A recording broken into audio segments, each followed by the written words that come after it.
The dog had been digging in the same corner of the yard for 6 straight days before Wade Calloway finally understood that Duke wasn't just being a nuisance. He was trying to tell him something buried under that house was about to blow both their lives apart. Wade didn't know that yet, not on that first morning when he stood on the back porch in his socks, coffee going cold in his hand, watching a one-eyed German shepherd fling dirt 6 feet in every direction like the ground had personally insulted him.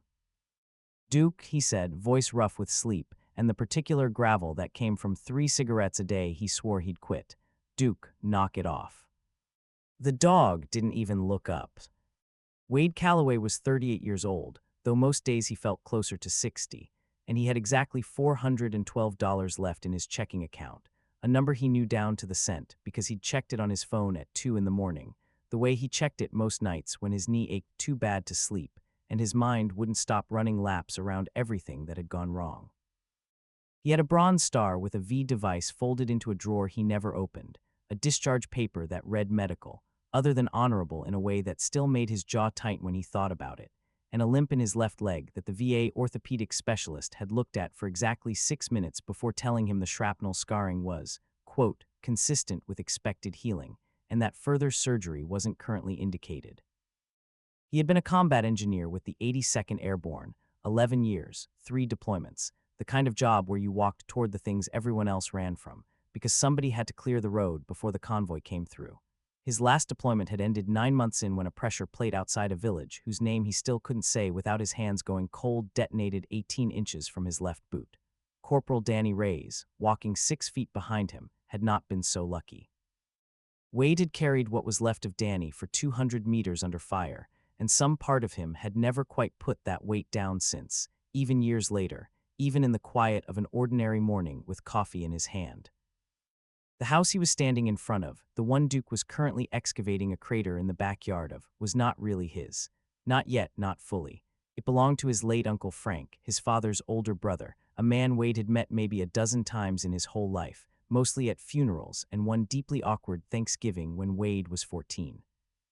Frank had died in March, alone, no children, no wife, and in a will that had surprised absolutely everyone, including the lawyer reading it, had left the house, a modest 3-bedroom rancher on 2 acres outside a town called Millbrook Falls, to Wade specifically, along with a note that said only, for the boy who came home and had nowhere to land. Wade hadn't cried at the reading. He'd cried 3 days later, alone in his car outside a Waffle House, for reasons he still couldn't fully articulate.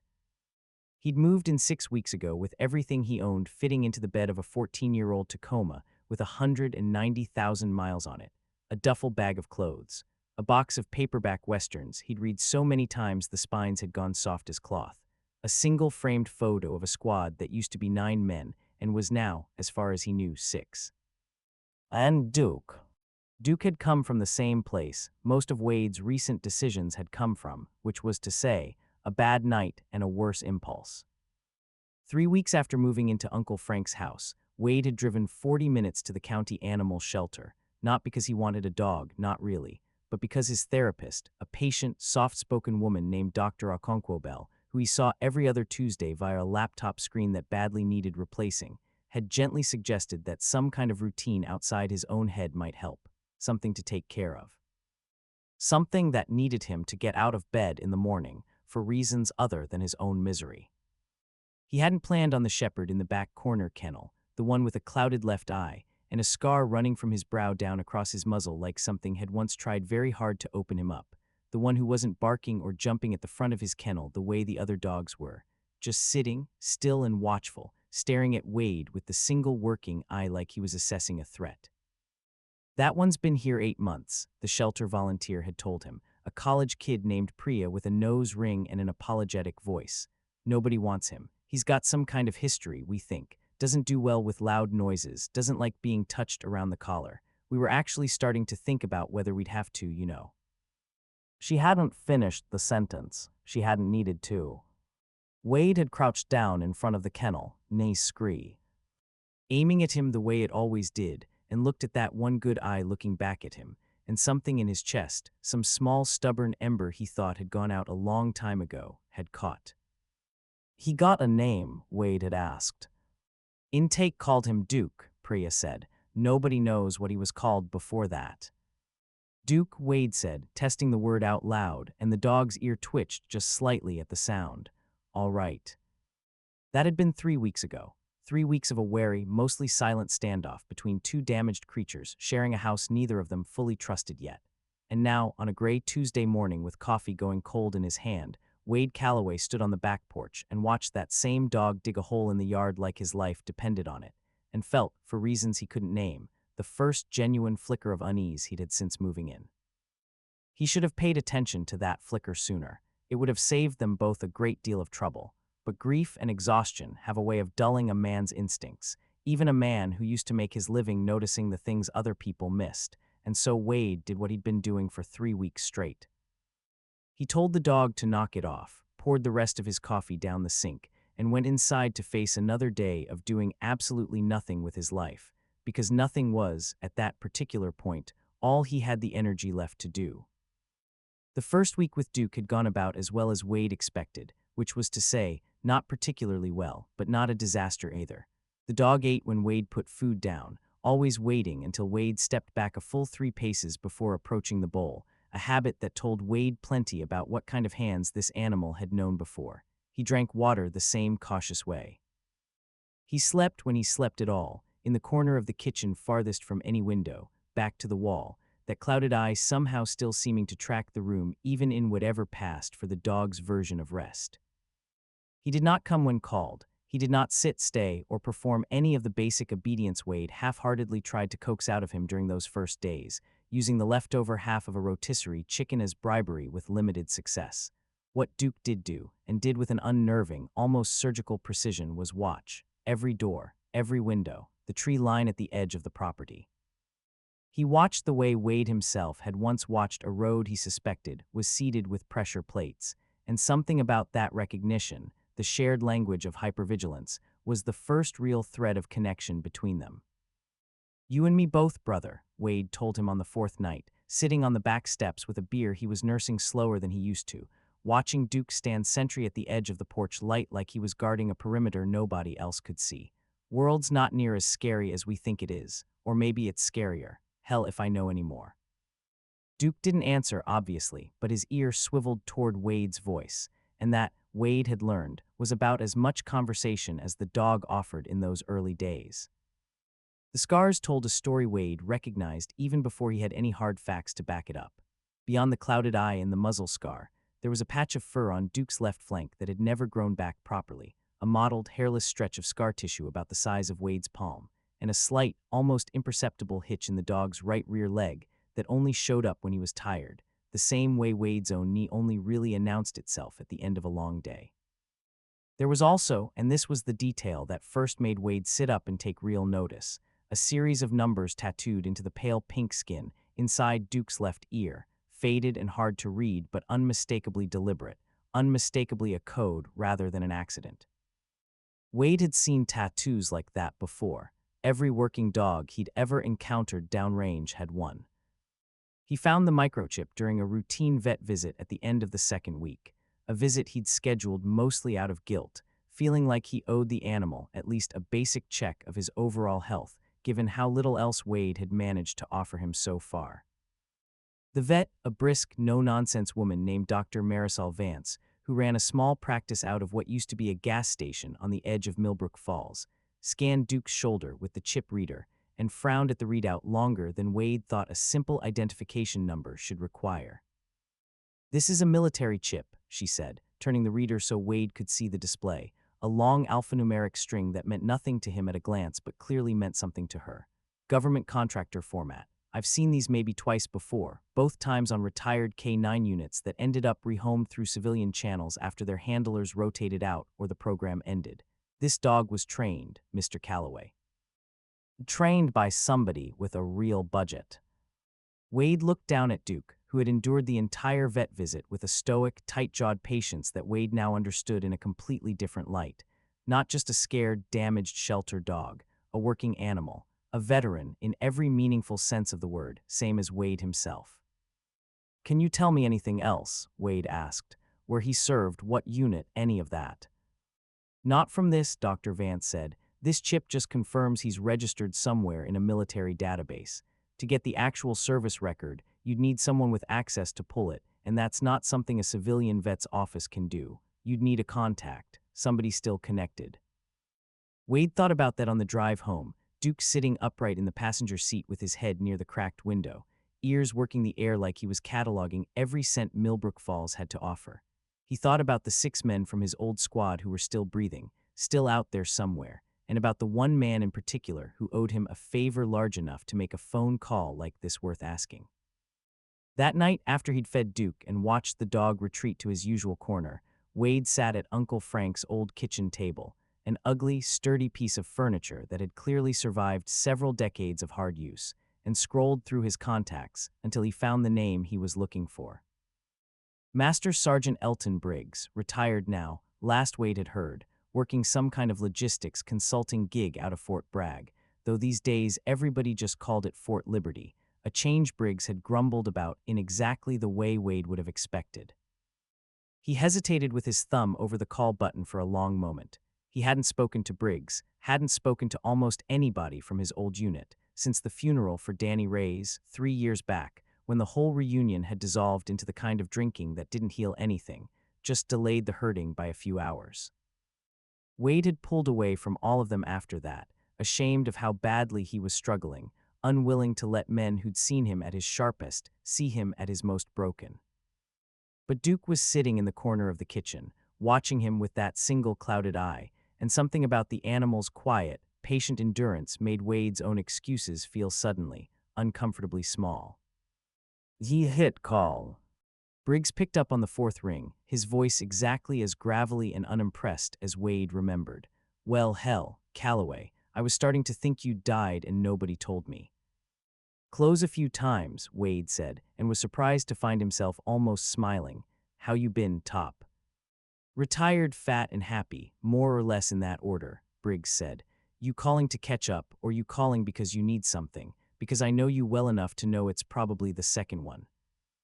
Wade laughed, a short, rusty sound that felt unfamiliar in his own throat.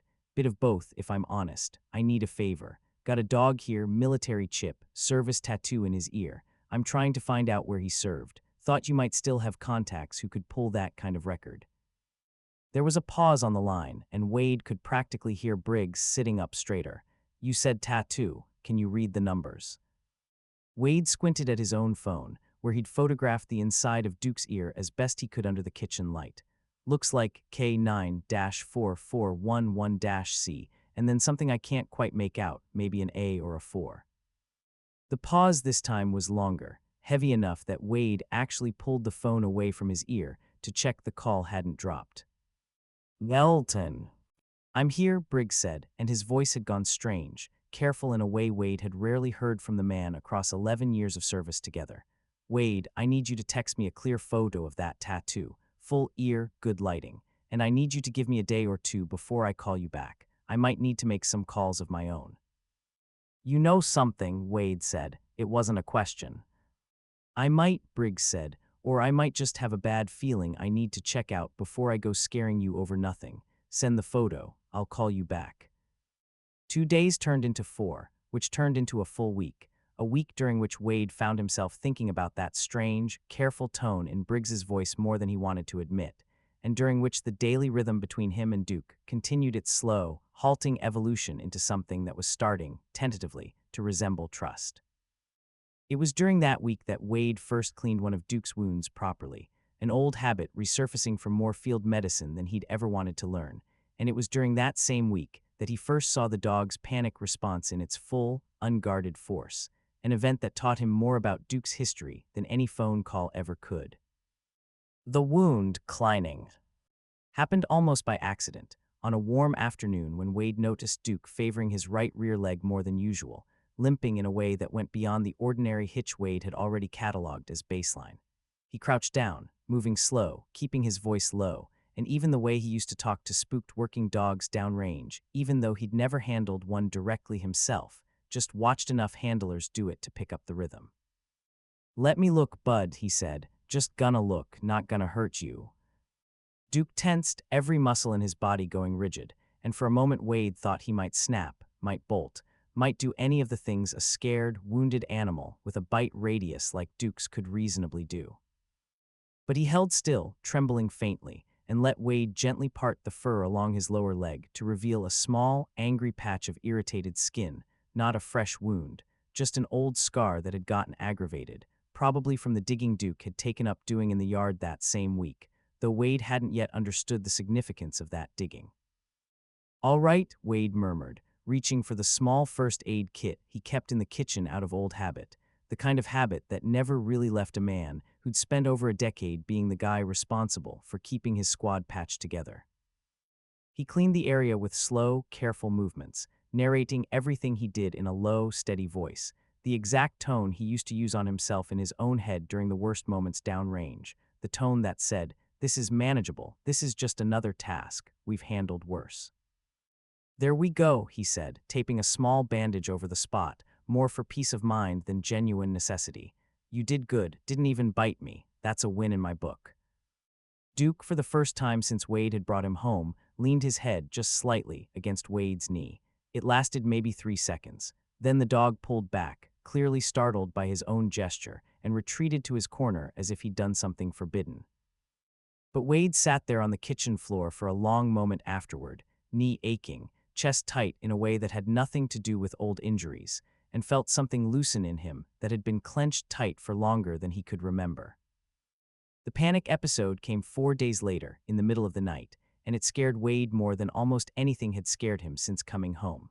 A summer thunderstorm rolled through Millbrook Falls sometime after 2 in the morning, the kind of violent, cracking storm that shook the windows in their old frames, and Wade woke to the sound of Duke screaming. Not barking, screaming, a high, ragged, panicked sound Wade had never heard the dog make before, and by the time he made it to the kitchen, moving fast despite his knee, he found Duke wedged into the narrow gap between the refrigerator and the wall, body shaking so violently his claws were clicking against the floor tile, that one good eye rolled wide and white with terror, completely unreachable, lost somewhere in a memory Wade couldn't see but recognized with a sickening, personal clarity. He'd been there himself, more times than he liked to count. Wade didn't try to pull Duke out. He'd learned enough in his own long nights to know that force never worked on a mind trapped somewhere else. Instead, he sat down on the kitchen floor, several feet away, close enough to be present but far enough not to crowd, and started talking, low and steady, the same voice he used to use on Danny Ray's during a bad convoy, the same voice his own therapist used on him during his worst sessions.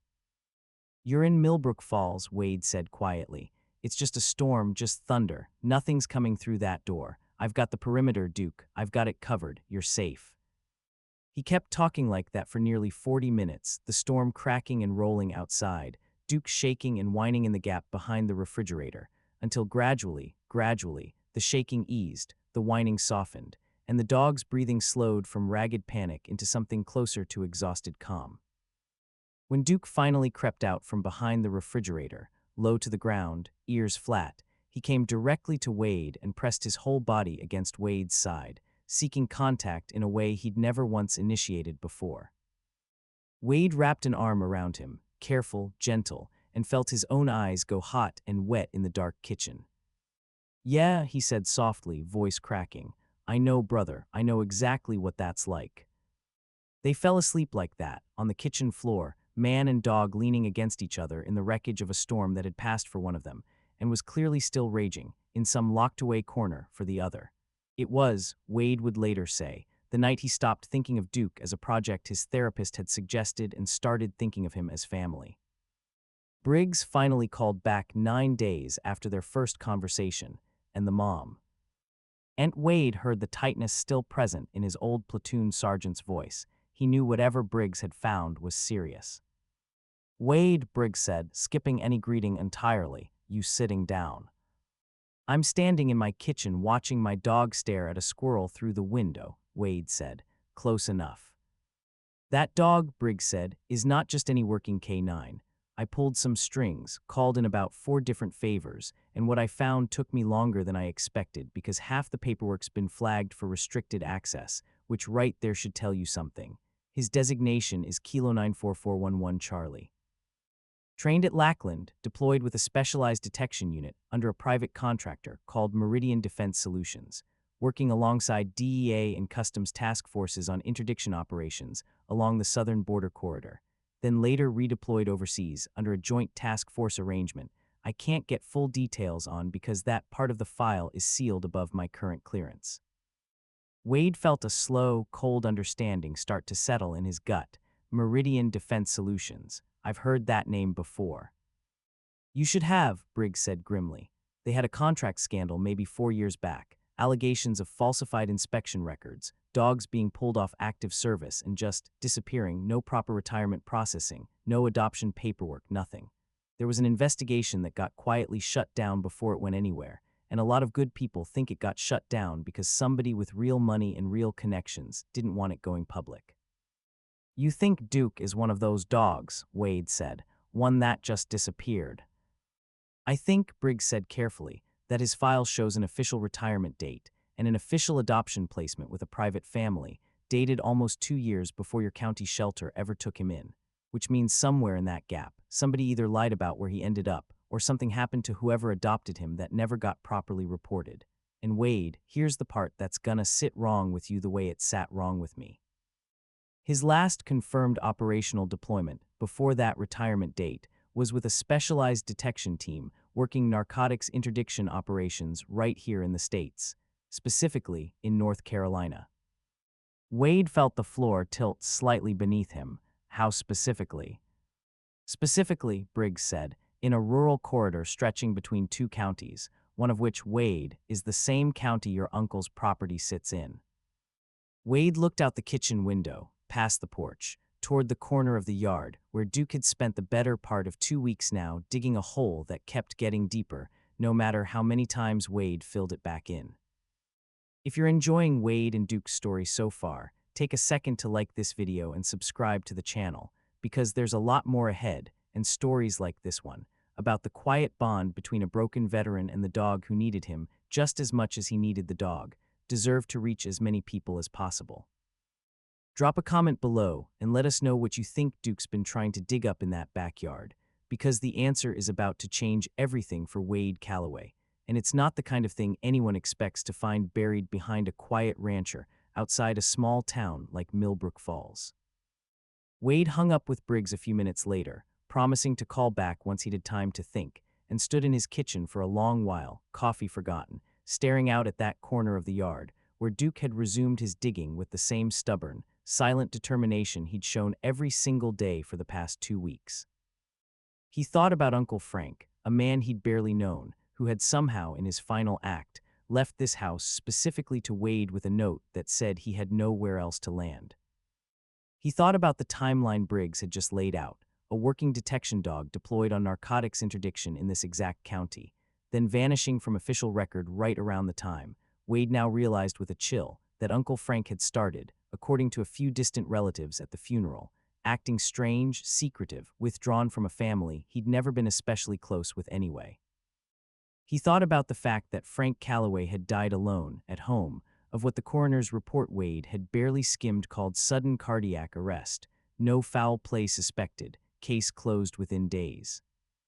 And he thought about a dog, trained by professionals to detect very specific things buried in very specific ground, digging with singular, obsessive focus at one particular corner of that same property.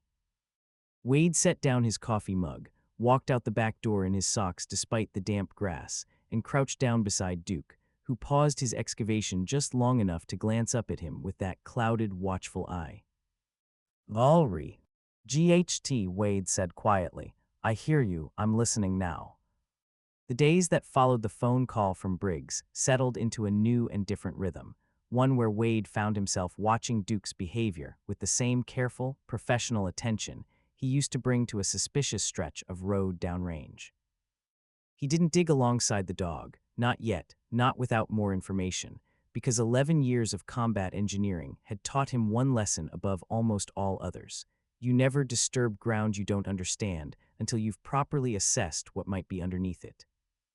Instead, he spent that week doing what he'd once been very good at, before the pressure played outside that unnamed village had taken his career and half his confidence along with Danny Ray's. He investigated, slow and methodical, the way a real operator does it, without drama, without wasted motion, just patient, careful accumulation of fact. He started with Uncle Frank's belongings, most of which Wade had shoved into the garage after moving in, unable to face sorting through a dead stranger's life in those first raw weeks of grief and relocation. Now, with a purpose sharpening his attention, he went through those boxes properly and found, tucked into an old cigar box beneath a stack of expired car registrations, something that made his blood run cold. A small stack of cash, several $1,000s in worn, non-sequential bills, the kind of money that had clearly not come from any ordinary paycheck. And beneath the cash, folded into quarters and gone soft with handling, a handwritten letter undated, addressed to no one in particular, that read in Frank's cramped, shaky handwriting, "I know what they're doing on the old Prout land behind my property, and I know they know I know. If anything happens to me, look at the northeast corner behind the tool shed. I couldn't sleep till I wrote this down somewhere. God forgive me for staying quiet this long." Wade sat on the cold garage floor for a long time after reading that letter, Duke's head resting against his thigh, having padded in quietly at some point during Wade's search without Wade even noticing. "Northeast corner behind the tool shed," Wade murmured. He looked up through the garage's dusty side window toward the exact patch of yard where Duke had been digging without pause for over 2 weeks straight. It was, unmistakably, the northeast corner, right behind the old tool shed. "You knew," Wade said softly, looking down at the dog. "This whole time you knew something was here, or you smelled it anyway. Same thing, I guess, coming from you." Duke made a small, low sound in his throat, something between a whine and a huff, a sound Wade had started to recognize over the past weeks as the dog's particular way of communicating agreement, a quirk unique to him that Wade had never heard from any other dog in his life, and one that, in this moment, felt like the closest thing to confirmation he was going to get. He called Briggs back that evening and read him the letter word for word. "Prout land," Briggs repeated slowly, once Wade had finished. "Wade, I need you to do something for me, and I need you to do it carefully. Do not go digging around that shed alone. If your uncle really stumbled onto something connected to that Meridian Defense Solutions mess, and if that's really what got him killed instead of some quiet cardiac event nobody bothered to look at too closely, then whoever's behind it is still out there, and they are not going to be happy about a nosy veteran with a trained detection dog sniffing around the exact spot they thought was buried and forgotten." "You think somebody killed my uncle," Wade said, the words feeling strange and heavy in his mouth even as some cold, calm part of him had already reached the same conclusion days earlier. "I think," Briggs said carefully, "that a man wrote a letter saying he was scared for his life, hid it somewhere nobody would casually find it, and then died of a sudden cardiac event that nobody looked at twice, all within the same general timeframe that a specialized narcotics detection dog vanished from official military and contractor records. I've been in this business a long time, Wade. I don't love how those two facts line up next to each other." Wade looked out the kitchen window again, at Duke, who had returned to his post at the edge of the porch, watching the tree line with the same patient vigilance he always brought to that particular task. "What do I do?" Wade asked. "First thing," Briggs said, "is you don't touch that ground. Not yet. Second thing, you let me make a call to a buddy of mine who's still active with a joint federal task force that's actually been quietly reopening the old Meridian Defense Solutions investigation for the past year, on the strength of exactly the kind of evidence you just described. Third thing, and I mean this, Wade, you keep that dog close, and you keep your eyes open, because if there's still an active interest in whatever's buried on that land, you might not be the only one who's noticed your dog's been digging." Wade slept badly that night, not from the storm this time, but from the slow, creeping unease that had settled into his chest ever since reading Frank's letter. He woke twice to check the windows, an old habit resurfacing with an urgency he hadn't felt in years, and both times found Duke already awake, already stationed at the same window, that clouded eye fixed on the darkness outside, with a focus that made the hair on Wade's arms stand up. The third time he woke, sometime around 4 in the morning, it wasn't from unease at all. It was from Duke's nose, cold and insistent, pressing directly against Wade's hand where it hung off the edge of the couch where he'd fallen asleep, and a low, urgent sound coming from deep in the dog's chest, not a bark, not a whine, but a specific, deliberate pattern of pressure and sound that Wade, with a jolt of recognition, understood instantly wasn't random at all. He sat up fast, heart hammering. "What is it, boy? What do you have?" Duke moved to the back door, sat, and stared at Wade with an intensity that brooked no argument, then repeated the same low, urgent sound, then looked back at the door. Wade had spent 11 years reading the body language of scared, alert men in dangerous places, and he read this the same way without a moment's hesitation. Something or someone was out there, and Duke had been trained, somewhere in a past Wade was only now beginning to understand, to alert silently rather than bark, a specific skill set that made perfect sense for a detection dog once used in sensitive interdiction operations, where a loud bark might compromise an entire mission. Wade moved through the dark house the way he'd once moved through compromised structures, low, quiet, senses stretched wide, and eased toward the front window rather than the back door, giving himself a wider angle before committing to any exposure. What he saw, parked at the edge of the tree line where the dirt road met his property, headlights off, engine idling low enough to be barely audible, was a dark sedan he didn't recognize, and the faint, moving shape of at least one person crouched near the edge of the tool shed.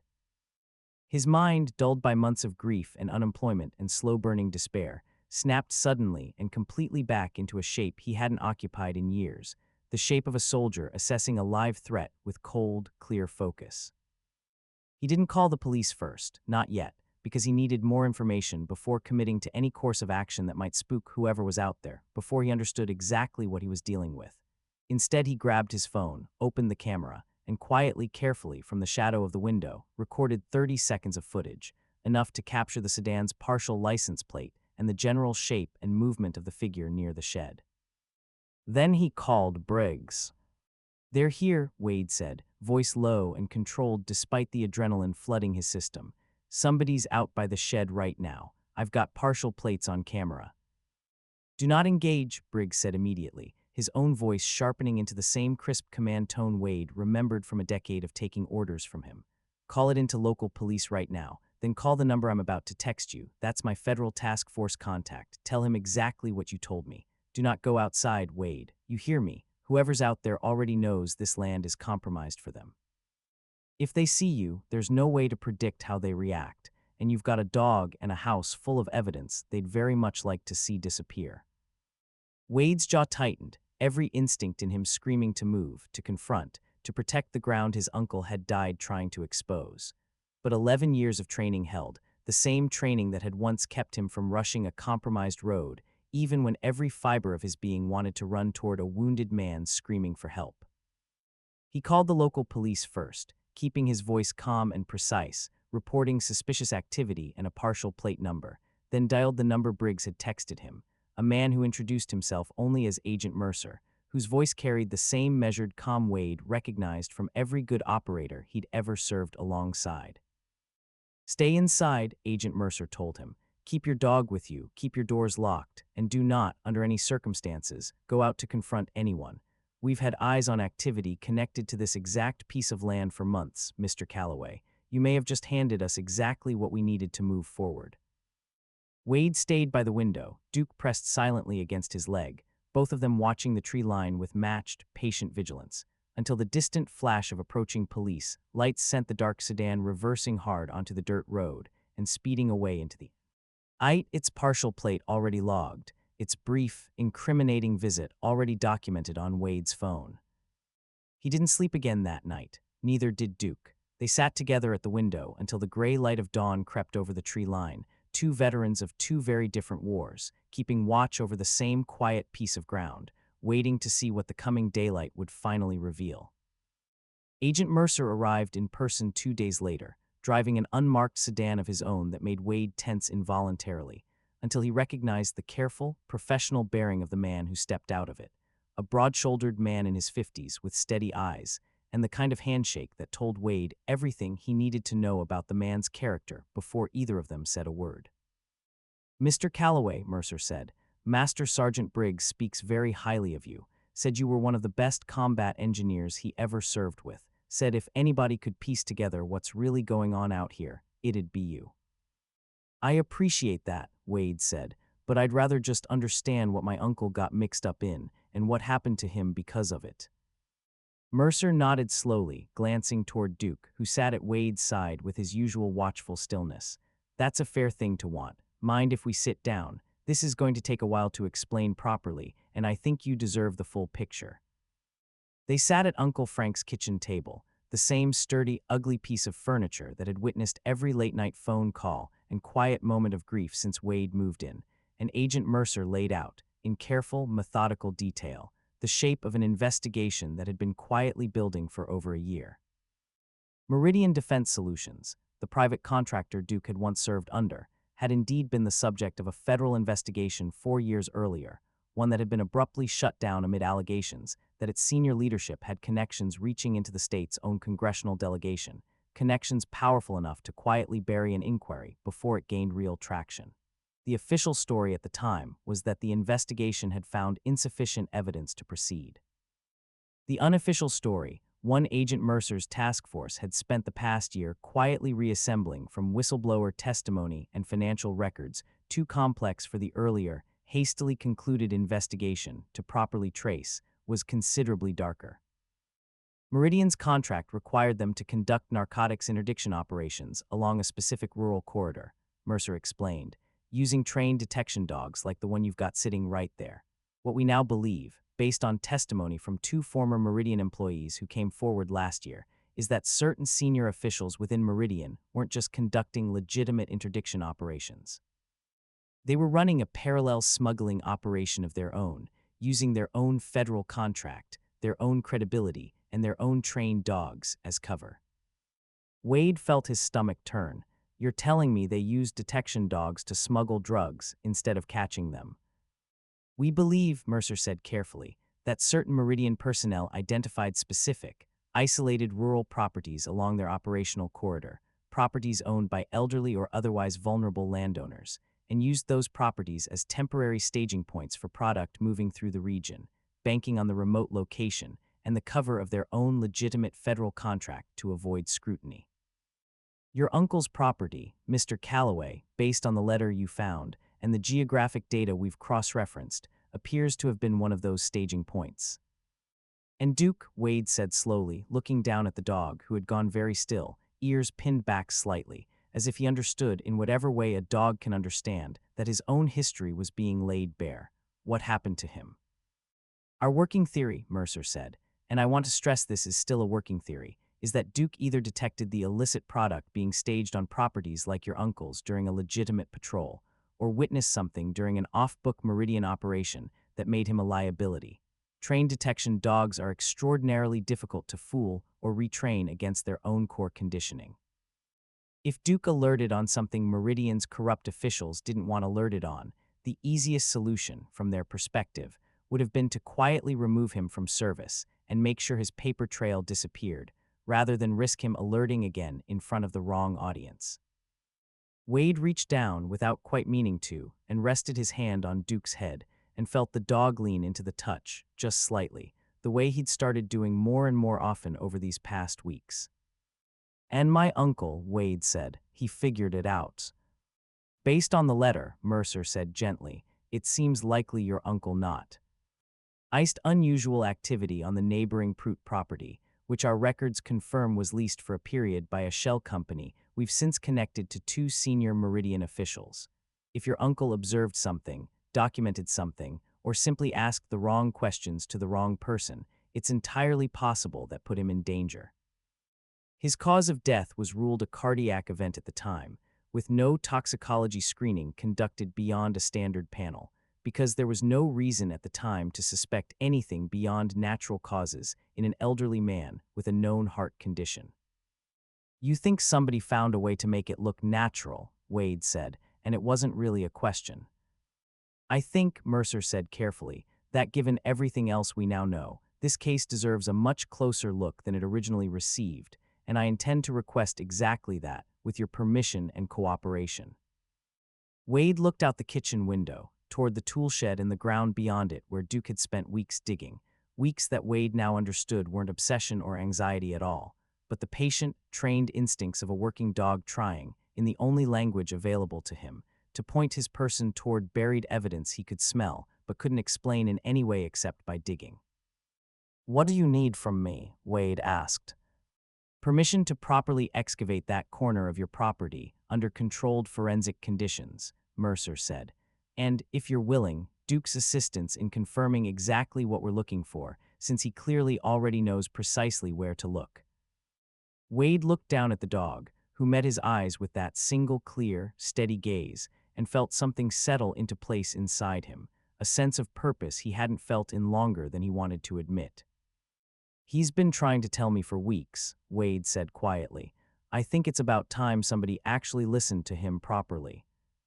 The forensic excavation took place 4 days later, under a gray, drizzling sky that Wade found strangely appropriate given the gravity of what everyone involved suspected they might find. A full task force team arrived at dawn, along with a specialized canine handler brought in specifically to work alongside Duke, a careful, respectful woman named Officer Talia Grimes, who took one look at Duke's service tattoo and scars and treated him, from the very first moment, with a professional reverence that made Wade like her instantly.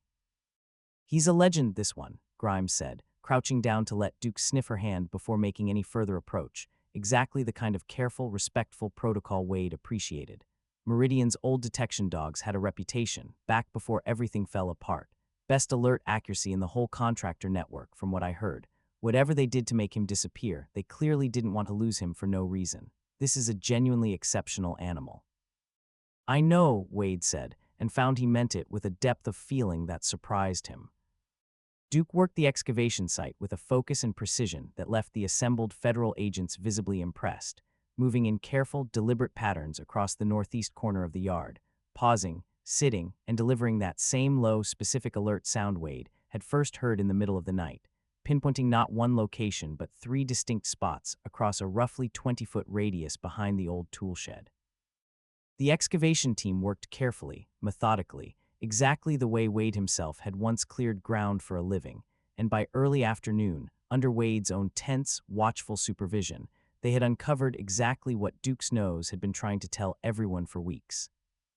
Sealed plastic containers, buried at each of the 3 marked locations, containing what forensic technicians would later confirm as residual traces of a controlled substance consistent with product moved through the region over a period of several years, along with in the largest of the 3 containers, a waterproof ledger, handwritten, documenting dates, quantities, and a series of coded initials that Agent Mercer's team would spend the following weeks carefully decoding into a full accounting of exactly which Meridian officials had been running the operation, and for how long.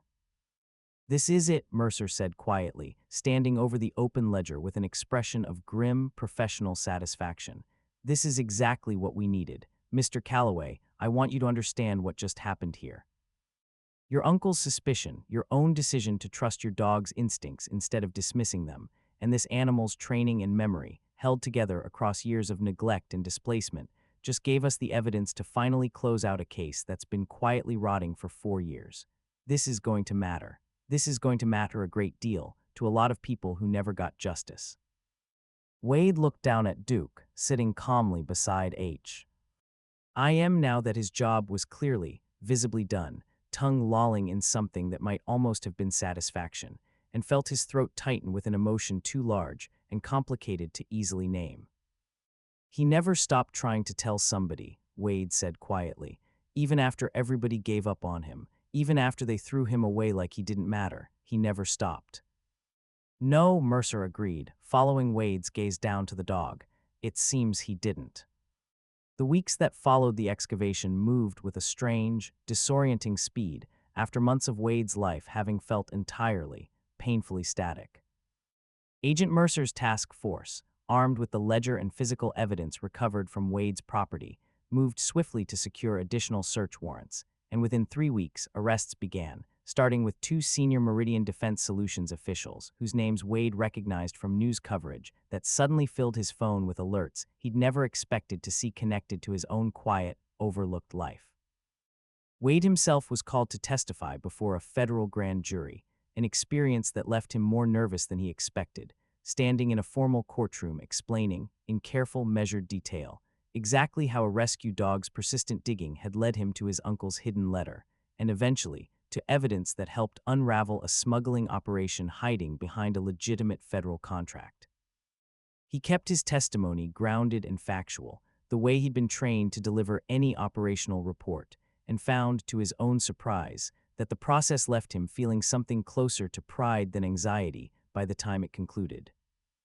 Uncle Frank's death, reopened for investigation on the strength of the new evidence, was eventually reclassified, following a delayed toxicology screening conducted on preserved samples, as a probable homicide, the specific mechanism still under active investigation, but strongly suspected to involve a substance designed to induce a cardiac event without leaving obvious forensic traces under a standard examination. It was not the kind of closure Wade had hoped for when he first sat down at that kitchen table with Agent Mercer, but it was, at least, the truth, finally acknowledged after months of quiet, unresolved suspicion, and Wade found a strange, hard-won peace in simply knowing that his uncle's fear, scrawled onto a folded letter in shaking handwriting, had ultimately been heard and validated, even if it had come too late to save him. Two of the senior Meridian officials named in the ledger eventually pled guilty to a lengthy list of federal charges, avoiding trial in exchange for cooperation that helped Agent Mercer's task force identify and prosecute several additional figures further up the operations chain. A third, more senior official, whose name carried enough weight in certain circles that Agent Mercer had warned Wade might never actually face consequences, was arrested in a coordinated raid that made regional news for the better part of a week, footage of the arrest airing on local channels, with a caption identifying the case's origin as, quote, evidence recovered from a rural property outside Millbrook Falls following a tip from a local veteran and his rescue dog. Wade watched that broadcast alone in his living room, Duke's head resting heavy and warm against his leg, and felt something in his chest finally, quietly settle. He was offered in the weeks that followed several things he hadn't expected. A modest civil settlement, arranged quietly through Meridian's own insurance carriers eager to limit further liability exposure, that would clear the last of his debts and leave him a comfortable financial cushion for the first time since his discharge. A formal commendation from the federal task force, along with genuine, heartfelt thanks from Agent Mercer, who told him, plainly and without exaggeration, that his case would likely be studied in future training material as an example of how citizen vigilance and canine partnership could crack open cases official channels had left for dead. Even somewhat to his bemusement, a modest amount of local media attention, a reporter from the regional paper coming out to interview him and photograph Duke, a story that ran under the headline, Veteran's Rescue Dog Uncovers Years-Old Federal Case, Honors Fallen Uncle's Final Warning. Wade appreciated all of it, genuinely, but none of it, he found, came close to mattering as much as the quieter things that had changed in the months since Duke first started digging in that backyard. Duke no longer waited 3 full paces before approaching his food bowl. He still watched the door, still tracked the tree line with that same patient vigilance, old habits too deeply trained to ever fully disappear, but the rigid coiled tension that used to define every hour of his day had softened into something Wade recognized, with quiet gratitude, as genuine ease. He slept, most nights now, not wed. Ed into the gap behind the refrigerator, but stretched across the foot of Wade's bed, that clouded eye closed in the kind of deep, trusting sleep Wade suspected the dog hadn't experienced in years, possibly ever. And Wade himself, without quite noticing the transition happening in real time, had started sleeping through most nights too. His knee still ached. The scars, visible and invisible both, hadn't vanished, and he understood well enough by now that they never fully would. But the sharp, jagged edges of his own grief and shame had worn down into something more manageable, something he could carry without it dragging him under the way it once had, and he knew, without needing anyone to tell him, exactly how much of that slow, hard-won healing he owed to a one-eyed shepherd who'd shown up in a shelter kennel with nobody left willing to want him. On a clear, cool morning about 4 months after Duke first started digging in that corner of the yard, Wade stood on the back porch with a fresh cup of coffee, steam curling up into the crisp autumn air, and watched the dog trot across the grass, tail wagging in the loose, easy way that had become his new, ordinary baseline, chasing nothing in particular, just enjoying the simple pleasure of open ground beneath his paws. The hole behind the tool shed had long since been filled in properly, the ground receded, the evidence long since catalogued and locked away in a federal archive somewhere. Uncle Frank's letter had been carefully preserved, returned to Wade at his own request once the investigation concluded, and now sat framed on the living room wall alongside the old photo of Wade's squad, 2 mismatched pieces of the same larger story about people who kept trying to do right, even when nobody else was watching, even when it cost them everything. Wade sipped his coffee, watching Duke circle back toward the porch, that clouded eye catching the morning light, and felt, for the first time in longer than he could properly remember, something that felt uncomplicated, something that felt simply and quietly like peace. "Come on, Duke," he said, pushing open the screen door.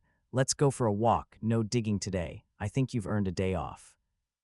Duke huffed that same low, particular sound Wade had come to know so well, and trotted up the porch steps to fall into step beside him, the two of them heading out together down the quiet dirt road, two veterans of two very different wars, walking side by side into whatever quiet, ordinary peace the rest of their lives still had waiting for them. If this story moved you even half as much as it moved us to tell it, do us a favor and hit that like button, and if you haven't already, go ahead and subscribe so you never miss the next story about the bonds between veterans and the dogs who understand them better than anyone else ever could.